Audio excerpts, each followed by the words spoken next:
À vos marques, prêts, pâtissez. Le meilleur pâtissier, les professionnels reprend du service pour sa 5e édition dès ce jeudi 23 juin sur M6. Une petite surprise attend les férus du programme et de sa version amateur. Seuls les plus attentifs et habitués devraient noter ce changement. Il s'agit du lieu du tournage. Contrairement à ces dernières années, les candidats du concours de gâteaux en tout genre ne se sont pas lancés dans cette compétition depuis le château de Grousset, situé à Montfort-l'Amaury. Cette fois-ci, Marie Portolano leur a donné rendez-vous non loin de là, au château de Neuville qui se trouve dans la commune de Gambais, est d'ailleurs dans ce même endroit que se déroulera la 11e saison du meilleur pâtissier. Mais pourquoi un tel changement? Tout simplement parce qu'un peu de renouvellement fait du bien, nous réplique Jérémy Atlan, directeur du divertissement à la BBC Studio, qui produit le meilleur pâtissier et ses dérivés. Mais également parce que le château de Montfort-l'Amaury est en travaux. Le site du lieu précise d'ailleurs ne pas avoir de date de réouverture pour le moment.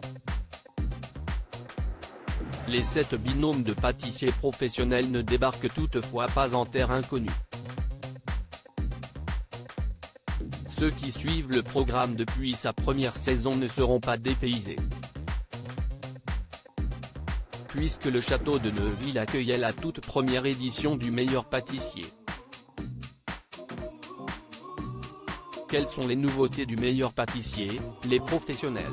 Ce n'est pas l'unique nouveauté de cette édition des professionnels. Plus que jamais, M6 a voulu injecter de l'enjeu dans ce concours.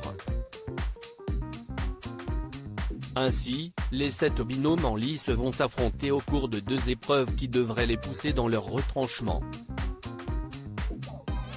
Et pour la première fois, des chefs de renom viendront mettre au défi les candidats dans leur domaine de prédilection. Trompe-l'œil, gâteau alliant le dessert et le fromage, pièce artistique incroyable, gâteau en 8 textures ou encore expérience culinaire, chaque épreuve exigera de nos candidats de nouvelles ressources pâtissières et toujours plus de talent, nous promet la chaîne. Sébastien Vauxion, Julien Alvarez ou encore Johanna Le Pape seront de la partie. Surtout, les 2 binômes qui auront le moins séduit le jury et les chefs invités s'affronteront au cours d'un face-à-face final pour sauver leur place au sein de la compétition. Quid du jury? Pierre Hermé qui aura la lourde tâche de départager les 2 binômes en danger, tandis que le reste du temps, les pâtissiers professionnels feront face à Cyril Lignac ainsi que la chef pâtissière de l'Élysée, Christelle Bruat.